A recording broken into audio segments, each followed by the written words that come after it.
Aqui é Débora Luna, eu sou psicóloga com formação no Brasil e nutricionista com formação aqui na Inglaterra, e a minha convidada hoje é a Natália. Ela é nutricionista em Fortaleza, tem uma experiência muito grande no trabalho com crianças. Ela se formou na USE, ela tem pós-graduação em gestão de qualidade de serviço alimentar.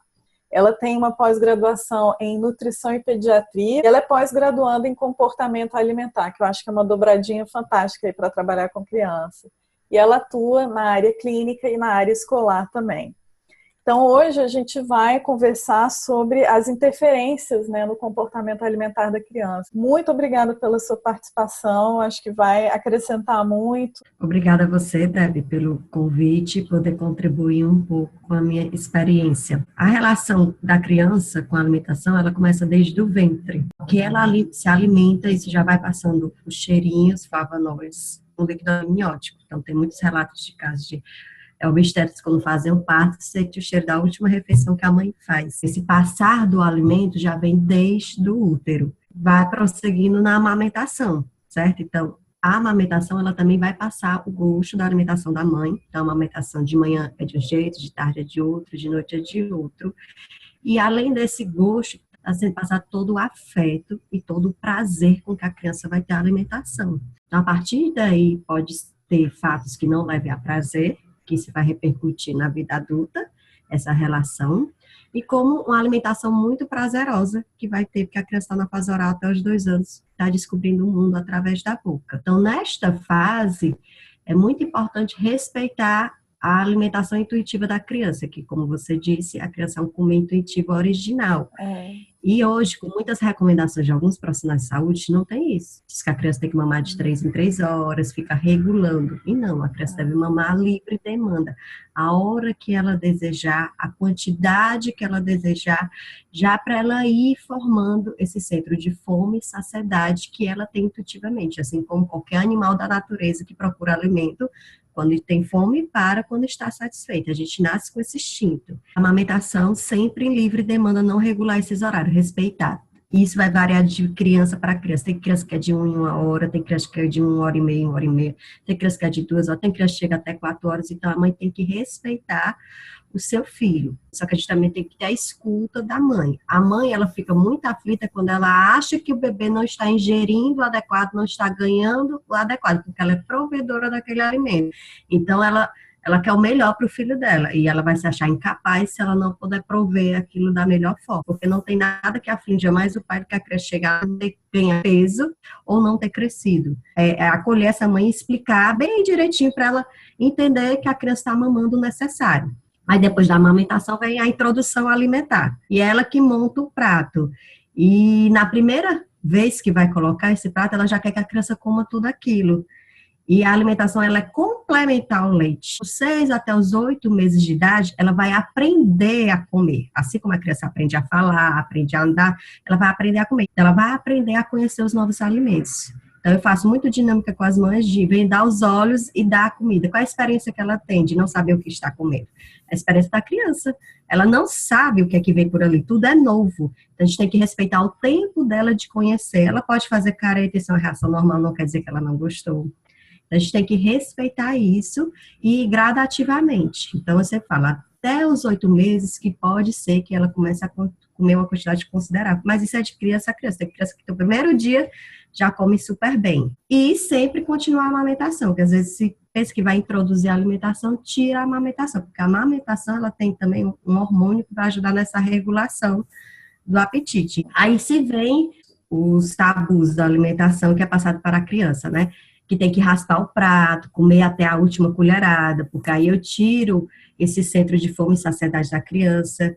Quando eu não deixo a minha criança ficar com fome, e eu não deixo ela parar, ela não sabe mais o que é fome e o que é saciedade. E ela vai comer sempre, sem saber por que está comendo. E futuramente, ela pode ter uma compulsão alimentar, ou ela pode ter outros sintomas que ela não saiba parar de comer, porque ela não foi respeitada aí.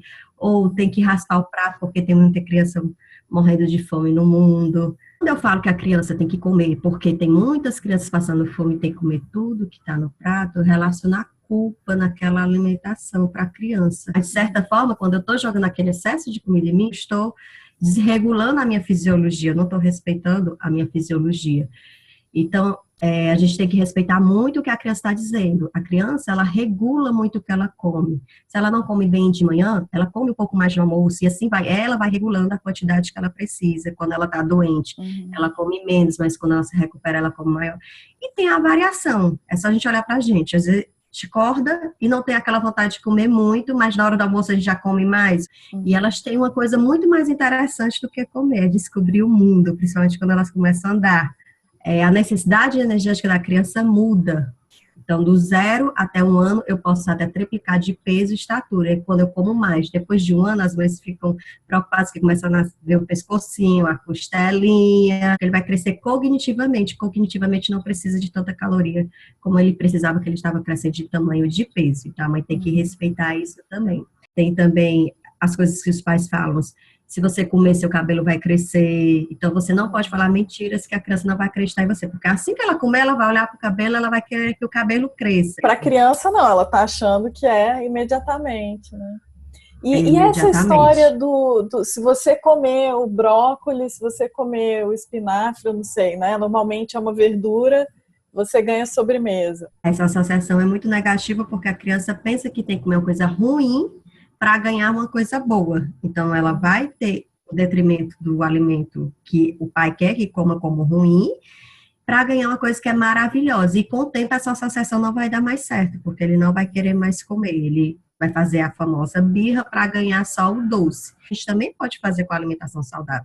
Então, vamos fazer um passeio, fazer um piquenique, que tenha brincadeiras e associar o alimento que a gente quer que a criança coma com mais frequência a atividades boas, ao lúdico, ao divertido. A gente não faz isso, a gente faz isso como a obrigação.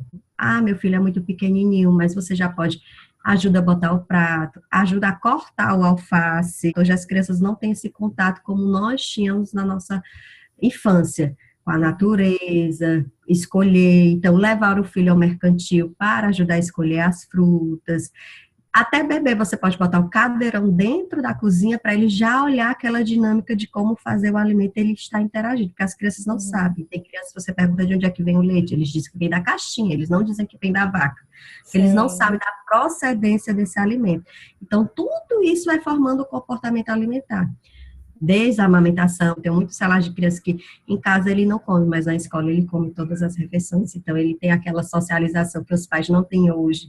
Então, muitos pais não tomam café da manhã, mas querem que o filho tome. Como é que ele vai tomar se ele não vê o seu pai, que é a sua referência, tomar? Para ele também não vai ser importante. Os pais são figuras, assim, idolatradas, né, para a criança. Então, muitas vezes é mudando o comportamento, né, do adulto, do pai, da mãe, que isso leva a uma mudança do comportamento da criança também, né? A gestante, quando está grávida, ela tem uma preocupação muito grande do que ela vai comer para prover aquele filho.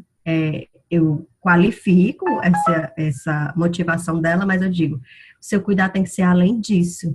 Porque se você tiver essa mudança, perpetuar para o resto da vida, você vai dar esse comportamento, esse exemplo ao seu filho para o resto da vida. Há uma carga emocional muito grande em cima da refeição. O que é? Ela teve todo aquele trabalho de fazer isso, a criança não come, a primeira coisa que ela disse, então você não gosta de mim? Ela dá uma carga muito grande, ela joga um peso muito grande na criança, que ela vai ter que demonstrar o amor da mãe como? Comendo. Como é que você trabalha essa questão de que os alimentos, eles todos têm o seu lugar, né? Tem uns alimentos que têm mais nutrientes que outros, mas sem demonizar, né? Essa coisa que a gente vê demais hoje nas mídias sociais e que, infelizmente, as crianças já estão absorvendo, porque elas veem isso em todo lugar, em casa, na TV, na escola. A criança, a partir de 4 anos de idade, quando eu estou fazendo a atividade da pirâmide, que eu falo do bolo, falo do sorvete, elas dizem logo, isso não pode, tia, é proibido, isso engorda. Então, desde cedo, as crianças vêm com essa fala. A gente pode comer bolo algumas vezes, a gente não vai comer bolo e sorvete todo dia, mas em alguns momentos a gente pode. Quando a gente diz para a criança que não pode, ela vai lá e faz e ele mostra que pode. Sensibilizando a criança leva isso ao pai. Dessa forma que a gente tenta trabalhar. Agregou muito, né, a sua fala aqui, a sua experiência. A gente precisa de menos rótulos, uma relação mais normalizada, né, com a comida. E é interessante porque você está ali na linha de frente, trabalhando com essas crianças. Eu trabalho já com adultos, né? Que quando eu vou pegar a linha de história delas, né, que a maioria é mulher, eu vejo que lá no iniciozinho já começou a ter interferência, né, quando elas eram bem pequenas. E eu acho que o que você faz é fantástico. Parabéns e muito obrigada pela sua participação aqui. Obrigada a você, Deb. Se você curtiu esse vídeo, dá o seu joinha e a gente se vê no próximo vídeo com uma outra entrevista. Até lá!